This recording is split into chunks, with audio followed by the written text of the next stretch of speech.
রাহুল গান্ধী আমার সমালোচনা করার উদ্দেশ্যেই আসামে এসেছিলেন। রাহুল গান্ধী নিজে একাধিক মামলায় জামিনে রয়েছেন মনে করিয়ে দিলেন আসামের মুখ্যমন্ত্রী। রাহুল গান্ধীর বক্তব্যের পাল্টা প্রতিক্রিয়া জানালেন মুখ্যমন্ত্রী ডক্টর হিমন্ত বিশ্ব শর্মা। সামাজিক যোগাযোগ মাধ্যমে নিজের মত প্রকাশ করে রাহুলকে ঘিরে মন্তব্য মুখ্যমন্ত্রীর।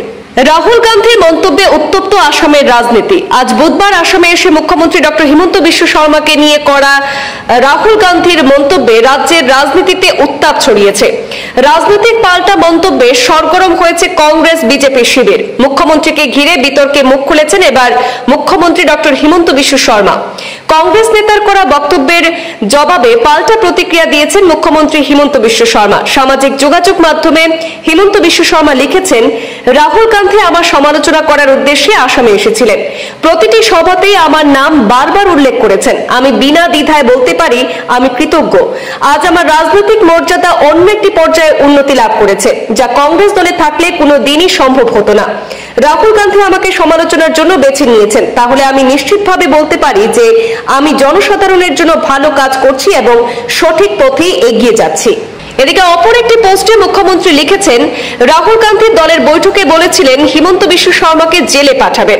মুখ্যমন্ত্রী বলেন, উনি যে কথাগুলো বলেছেন তা বলার আগে ভুলে গেছেন যে তিনি নিজেই একাধিক মামলায় আইনি প্রক্রিয়ার মধ্য দিয়ে যাচ্ছেন। আমি কামনা করি আসামে তার সফর শুভ হোক। উল্লেখ্য, 2026 বিধানসভা নির্বাচনের রণডঙ্কা বাজাতে আজ আসামে উপস্থিত হয়েছিলেন কেন্দ্রীয় সভাপতি মল্লিকার্জুন খাড়গে এবং রাহুল গান্ধী। দলীয় সভায় বক্তব্য রাখতে গিয়ে রাহুল গান্ধী বলেছিলেন, আসামের মুখ্যমন্ত্রী ডক্টর হিমন্ত বিশ্ব শর্মা নিজেকে রাজা মনে করেন, কিন্তু তার বিরুদ্ধে ওঠা বিভিন্ন অভিযোগের কারণে একদিন সাধারণ মানুষই গণতান্ত্রিক উপায়ে জবাব দেবেন।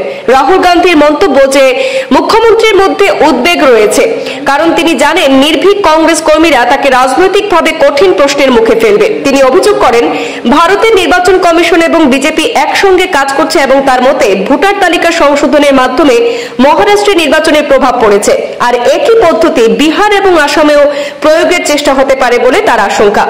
কংগ্রেসকে এই জন্য সচেতন থাকার বার্তাও দিয়েছিলেন রাহুল গান্ধী।